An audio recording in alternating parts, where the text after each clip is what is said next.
Today, I'll show you how to calculate the spread of a currency pair on MT5.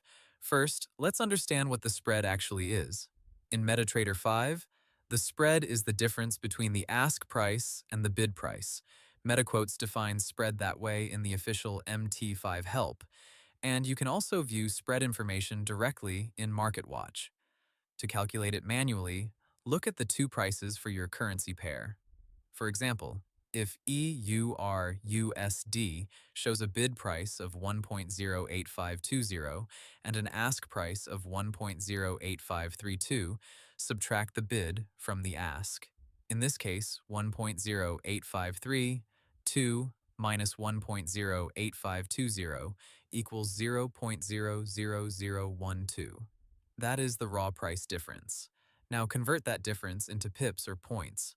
For most major forex pairs, 1 pip is usually the fourth decimal place, so a difference of 0.00012 equals 1.2 pips, or 12 points in MT5. MT5 commonly displays spread in points, not always in pips, so that is an important detail when reading the platform. You can also check the spread directly inside MT5 without doing the math every time. In MarketWatch, add the spread column, and the platform will show the current spread for that symbol. On mobile, the symbol details page also includes the spread field. MetaQuotes notes that if the spread is floating, MT5 will mark it as floating. One more thing to remember.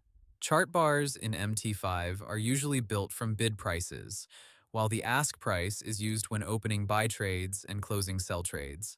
That's why the spread matters when you enter and exit the market.